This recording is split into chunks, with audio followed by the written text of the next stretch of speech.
Good evening, friends. Let us be still a moment. This is not a lecture, it is a meditation. Turn within. Feel the presence that is already here. A loving warning before we go further. Joel S. Goldsmith's final light is too powerful for most to handle. It will not improve a personal self. It dissolves the belief that there is a self apart from God. No taking thought, no two powers. One presence, one power, one life. If you are willing to release methods, goals, and even spiritual ambition, and simply behold, then stay with me. In this quiet, the Christ within does the teaching, and the silence becomes the only authority. If something in you whispers, "Was," let it be a holy yes. We are not here to get, we are here to witness what is. And when the grasping ends, grace begins to move as your very being. Before we step into that silence together, help this message find those who are readies. Like this video, comment 777 to mark your yes, and subscribe so you don't miss what unfolds next. In the next breath, I'll invite you into the one practice Joel left that ends the search before it starts. Will you dare to enter the place where even the seeker disappears? Then be still and know, not as a command to the mind, but as a gentle yielding of the heart. We are not reaching out, we are relaxing into what already is.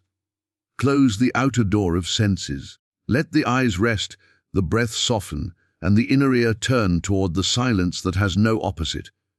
Here we do not think about God. We do not repeat truth to force an opening. We make no request, no bargaining with the infinite. We simply consent. Consent to the presence that is present, the life that is living itself as you.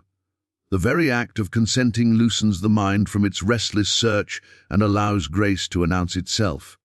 Be still and notice the temptation to help God. The mind wants to add a verse, a mantra, a technique. Smile inwardly and let it pass. No taking thought. The river flows of itself when the hand is removed from the gate. The stillness is not emptiness, it is fullness without noise. As awareness rests, you may feel currents of peace or nothing at all. Do not measure.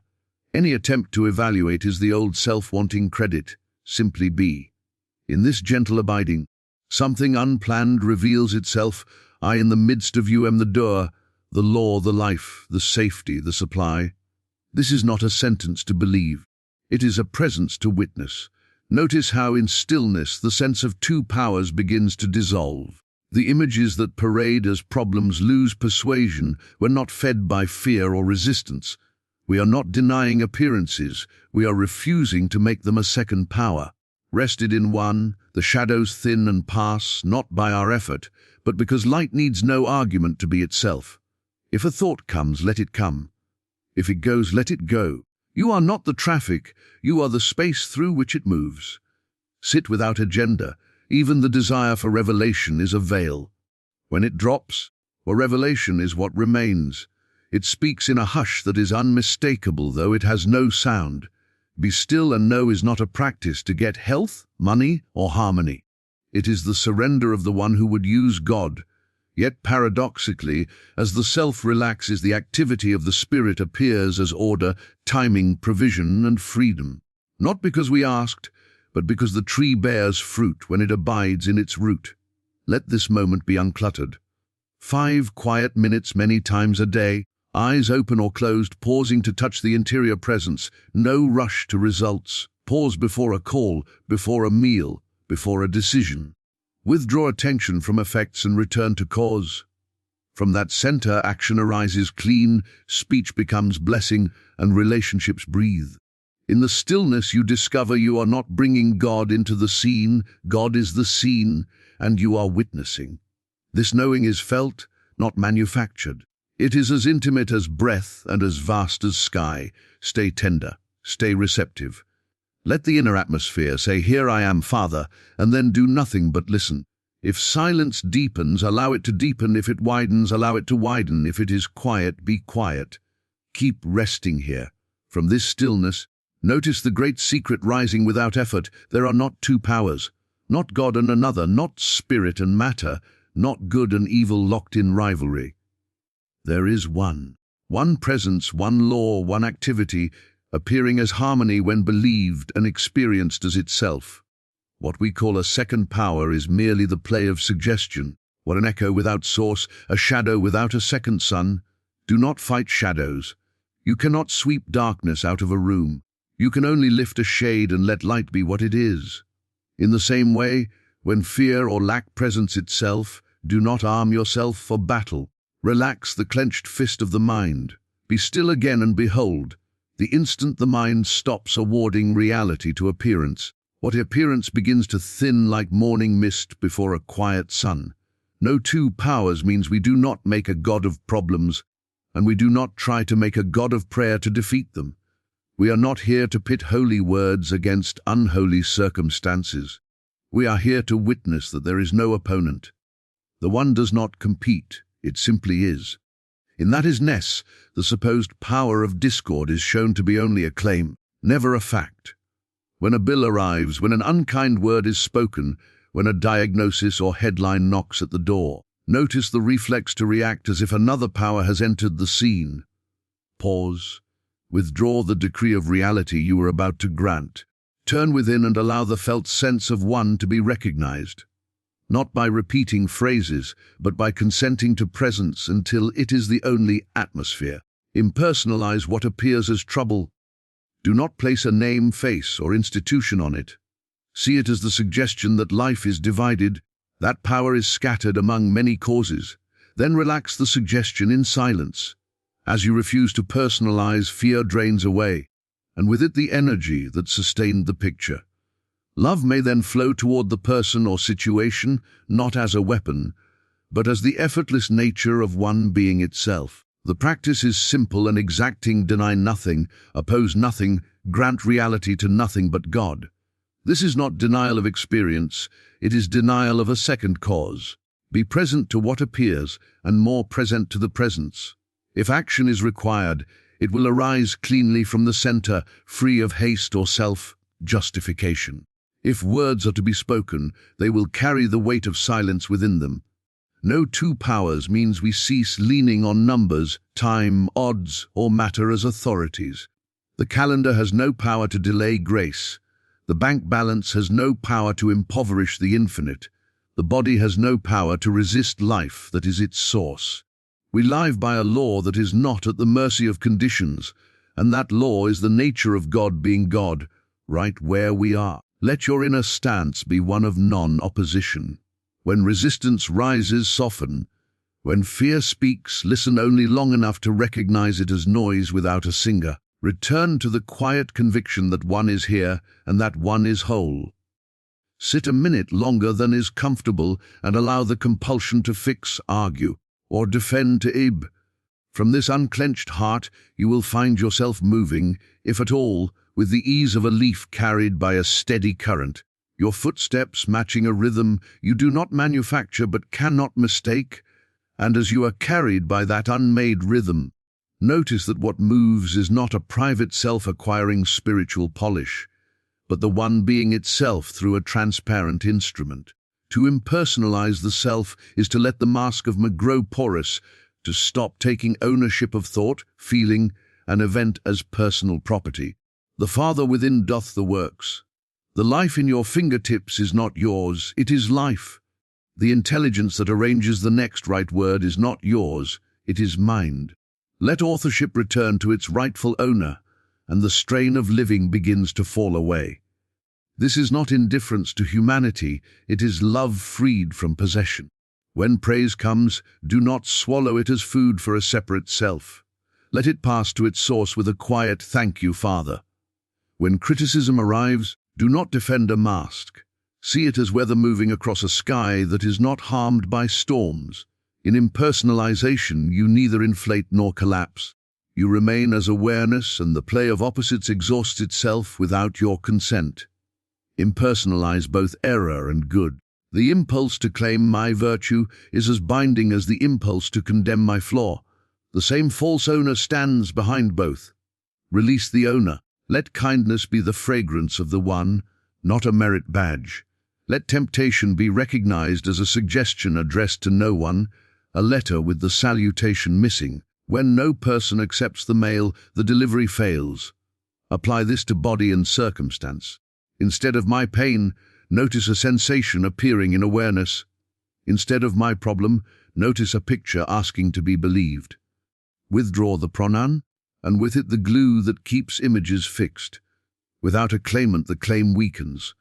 You are not dismissing experience, you are refusing to supply it with a personal center. In that refusal, harmony has room to show itself. Practice in small, ordinary moments. Before speaking, notice the urge to impress, persuade, or protect an identity. Pause, yield the stage to the presence.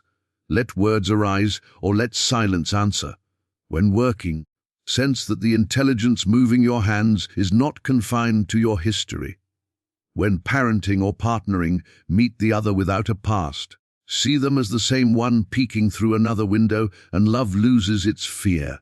Impersonalization is not an alibi for irresponsibility. It is the end of egoic authorship, not the end of clear action. You still return the call, pay the bill, apologize when apology is due, but you do so without the drama of a me defending a territory. Action turns simple, accurate, timely. Conscience quiets because it is no longer a private judge. It is the movement of the one keeping its own order. To impersonalize the self is to discover the true I. Not the human I with a biography, but the I that said before Abraham was I am. In moments of quiet, feel that I as centerless, ownerless, boundless. Let it look through your eyes. Let it listen through your ears. Let it sign the name, and then let it be the name. I in the midst of you is your life and light. From here, forgiveness becomes natural, for there is no offender left to maintain anyway. And in that release, the true teacher steps forward as silence. Not the hush of a room, but the living quiet at the center that needs no proof and carries no argument. It is presence without commentary, light without source, knowing without thought. When you yield to it, you stop trying to teach God how to bless you. You become the listening in which God is recognized. Silence teaches by unveiling, not by explaining. Explanations work in opposites, unveiling dissolves opposites. In the soft interior stillness, ideas are not manufactured, they arrive whole, clothed in peace and free of pressure. A word may rise, or only a warmth, or a simple cessation of strain.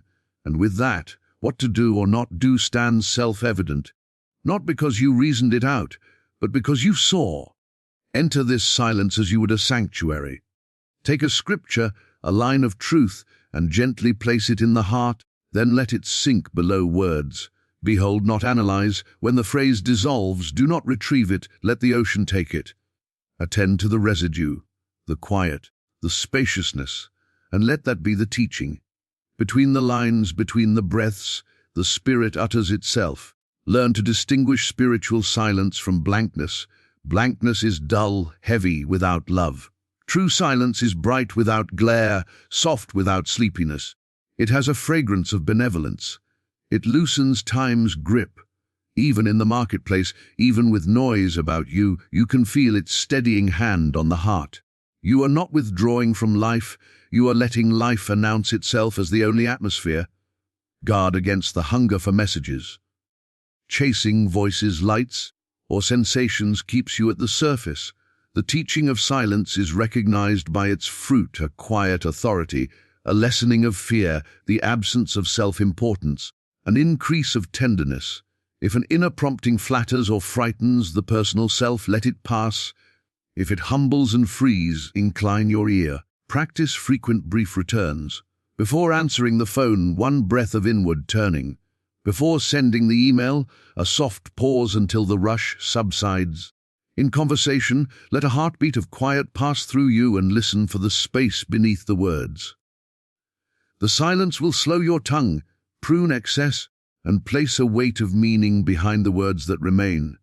Let the silence order time. Projects that were tangled begin to untangle, not by force, but by right sequence. Doors close without resentment, others open without strain. You will notice an ease in timing, arrivals, meetings, provisions, because you are no longer moving by personal will but by the rhythm that the quiet reveals. When confusion rises, do not wrestle with it. Sit in the silence and ask nothing. Simply consent to presence. The fog may not lift at once, but you will know where to place your foot next, and that is enough. Guidance often comes as the next simple step, not the whole map. Trust the step. Trust the silence more than the picture in the mind. Books, teachers, and yesterday's revelations are helpful, but they are scaffolding. The building is the realized presence. Read, listen, be inspired. Then close the book and return to the teacher within. The letter clears the path, the silence walks it. What you need to know for this hour will arise in this hour, fresh, unborrowed, unlabored. Sit a minute longer than impatience permits. Let silence unhook the mind from its rehearsals and defenses. Feel how it softens your gaze, widens your breath, and restores innocence to attention. From such listening, action becomes clean, and even waiting becomes service to a wisdom that never hurries and is never late. This is the signature of grace. Never hurried, never late. Effort belongs to the imagined doer. Grace is the activity of God revealing itself as order, sufficiency, and right unfoldment. Effort strains to add to what is. Grace unveils what has always been. When we cease pushing the river, we discover the river was carrying us all along. I can of mine own self do nothing, is not defeat. It is the doorway through which the Father within doth the works. Grace does not respond to pressure or persuasion. It is not a currency we earn by hours of recital or intensity of desire. Grace is what God is being here now. Our part is consent, not coercion. We stop using truth to fix appearances, and we let truth be itself until appearances reconfigure by the law of their source. Healing is not the repair of matter, it is the recognition that life is indivisible. Supply is not acquisition, it is the visibility of the one as timing, ideas, and right place, right moment. Notice how effort makes gods of methods, schedules, and outcomes. It hurries, bargains, insists, and then fears. Grace is unanxious. It moves without tension, and yet things get done with a precision effort could not manufacture. Emails seem to compose themselves with fewer words and more weight. The call returns at the moment heart and ear are ready to meet. A door that would not budge swings open without force because it is now the right door. Practice the economy of grace. Do what you are given to do in this instant, no more, no less. When the impulse to push arises, pause and return to the inner hush. Ask nothing, demand nothing, simply be available. If movement comes, let it be clean and unhurried. If stillness remains, rest without guilt. The branch does not strain to bear fruit. It abides, and the sap does the work. Results belong to God, availability belongs to you. Understand, this is not passivity, nor is it indifference. Grace often moves as courage, to say yes, to say no, to walk away, to begin. It may place you in conversations you would have avoided or draw from you skills you did not know you carried. What distinguishes grace-shaped action is the absence of self-importance and the presence of ease. The yoke is easy and the burden is light because there is no private bearer underneath it. Let gratitude tune you to this law. Not gratitude for getting your way, but gratitude for the unearned nature of being. Give thanks before evidence appears, not to manipulate result, but to align with what is already true. Gratitude thins the fog of personal claiming and restores you to witness. In that witness, you will see how often outcomes you once chased arrive of themselves when you have stopped chasing. Establish simple rhythms that honor grace. On waking, yield the day. Father, be thyself as me. Before tasks, a breath of consent. After tasks, a breath of release. Do not catalogue achievements, notice fidelity to the inner pace. Where you moved with the quiet, rest in thanks. Where you hurried, simply notice and return. Over time, you will trust the invisibles more than calendars and clocks, and the shape of your life will show the symmetry of an order you did not arrange. The sure sign is this: less strain, more clarity, fewer words, deeper meaning. Ordinary hours becoming transparent to an extraordinary presence, until doing yields to being, and you begin to live from the light that is aware of doing without being bound to a door from here. Let that light be your identity, not I am aware as a person performing awareness, but I as awareness, the presence that knows without effort and loves without opposite. To abide as awareness is to rest as the sky rather than chase the weather. Thoughts, moods, sensations, events come and go as clouds. The sky does not argue, grasp, or resist. It simply is. In this isness, life is known directly, not interpreted or improved by the mind. Do not make a project of abiding. Projects belong to time and adore. Awareness is timeless and ownerless. The mind will try to adopt a posture. Now I will remain the witness. Smile at the impulse and let it pass. Witnessing happens of itself when you are not busy being the one who witnesses. Return again to the felt core, the simple I that requires no adjective, and rest there. This I is not the human I with history and hopes. It is the I that Joel pointed to, I in the midst of you am. When you sit as that I, you do not try to be fearless, you discover there is no second power to fear. You do not try to be loving, love stands revealed as the nature of your being. You do not try to be wise, wisdom appears as the obvious next step, quiet and unforced. Let daily life be your temple of practice. While washing dishes, notice the hands moving and the water flowing in awareness. While answering the phone, feel the open room of presence in which words arise and fade. In conversation, rest a half-inch behind the face of thought and listen from the silence. You will find that responses are shorter, candor, and more to the point, because they are not coming from a defended image, but from the center that has nothing to defend. When contraction appears, tightness in the chest, a surge of anxiety. What an old story. Don't fix it, don't feed it. Place your attention not on the knot, but on the space in which the knot is appearing. Sense the vastness that has room for the knot without being knotted. That simple shift dissolves the belief in a localized self trapped inside experience. Experience happens in you. You do not happen in experience. In abiding as awareness is not detachment from life, it is intimacy with reality. Colors are brighter. Sounds are cleaner. Touch is gentler, because you are no longer filtering through the fog of a controller. You taste the suchness of each moment without putting it to work for your story. Pleasure loses its hook, pain loses its threat, because both are recognized as waves on an untroubled sea. Guard against turning awareness into a concept. Concepts are for the intellect. Awareness is immediate. Ask quietly, right now, what is it that knows this breath, this seeing, this reading? Do not answer. Let the question drop you into the wordless recognition of being aware. Rest there a few seconds, many times a day. These glimpses accumulate not as memory but as a new default, until you discover you have been living from here more often than not, and allow this abiding to permeate action. Decisions made from awareness carry the fragrance of inevitability and the absence of regret. Boundaries are clearer because they no longer defend a frightened self. They express the integrity of presence. Creativity deepens because you are not inventing, you are receiving. Prayer becomes simple beholding. Meditation becomes natural wakefulness. Service becomes the overflow of fullness, not the effort of emptiness seeking to be filled. Remember, time, body, world appear in awareness. Awareness appears in none of them.